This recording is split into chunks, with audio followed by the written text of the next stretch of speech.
जय श्री राम दोस्तों। आज इस कहानी में भगवान श्री राम के बहन के बारे में जानेंगे। तो चलिए वीडियो को स्टार्ट करते हैं। उससे पहले छोटी सी रिक्वेस्ट है, अगर आप हमारे चैनल पर नए हैं तो प्लीज़ सब्सक्राइब कीजिएगा, और अगर फेसबुक पर देख रहे हैं तो प्लीज़ फॉलो जरूर कीजिएगा ऐसे ही वीडियो के लिए। तो चलिए वीडियो को स्टार्ट करते हैं। अयोध्या के राजा दशरथ जी की 3 जो पत्नियाँ थी, उनसे होने वाले 4 पुत्र राम, लक्ष्मण, भरत और शत्रुघ्न के बारे में आप सभी तो जानते ही होंगे, लेकिन भगवान राम की बड़ी बहन के बारे में हर किसी को नहीं पता है। वाल्मीकि रामायण में भी राम की बहन शांता के बारे में जानकारी नहीं है, लेकिन दक्षिण पुराण में भगवान राम की बहन शांता का इतिहास जरूर मिलता है। भगवान राम की बहन शांता का सच यह है कि शांता राम की बड़ी बहन और माता कौशल्या की बेटी थी। वह बहुत ही सुंदर और हर कार्य में निपुण थी। शास्त्र से लेकर पाक कला तक एकदम पारंगत वही रानी कौशल्या की बहन थी, रानी वाल्मीकि, जिनका विवाह अंग देश के राजा रोमपद के साथ हुआ था। दुर्भाग्य की बात यह थी कि किन्हीं कारणों से उनकी कोई संतान न हो सकी। एक दिन वाल्मीकि राजा रोमपद के साथ कौशल्या से मिलने अयोध्या आई। जब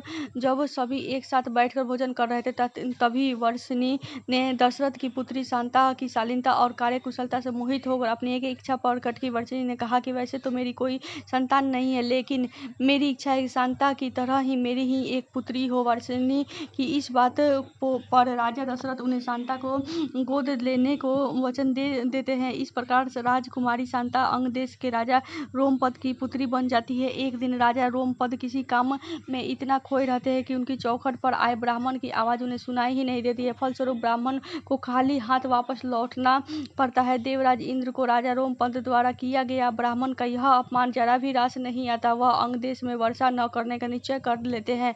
ऐसे में बिना वर्षा अंग देश में सूखा पड़ जाता है। इस वजह से अकाल की स्थिति पैदा हो जाती है। इस समस्या से उबरने के लिए राजा रोमपद ऋषि शृंग के पास जाते हैं और उनसे इस समस्या का उपाय पूछते हैं। ऋषि राजा को यज्ञ कराने की सलाह देते हैं, जिससे रूठे इंद्रदेव को मनाया जा सके। राजा रोमपद ऐसा ही करते हैं और यज्ञ के बाद अंग देश में पुनः वर्षा हो जाती है। इससे अंग देश में आई समस्या का अंत हो जाता है। ऋषि शृंग से प्रसन्न होकर राजा रोमपद उनसे अपनी पुत्री शांता का विवाह करा देते हैं। शांता के बाद राजा दशरथ के कोई संतान नहीं थी, इसलिए वह बहुत ही चिंतित रहते थे। इसी कारण से वह भी ऋषि शृंग के पास जाते हैं। ऋषि शृंग उन्हें कामाक्षी यज्ञ कराने की सलाह देते हैं। ऋषि कहे अनुसार राजा दशरथ कामाक्षी यज्ञ संपन्न कराते हैं और प्रसाद के रूप में खीर बनवाते हैं। यज्ञ समाप्त होने के बाद जो खीर प्रसाद था, उसे राजा दशरथ की 3 पत्नियां कौशल्या, सुमित्रा के कही ग्रहण करती है। कामाक्षी यज्ञ के प्रताप से रानी कौशल्या को पुत्र के रूप में राम, के कई को भरत और सुमित्रा को लक्ष्मण जी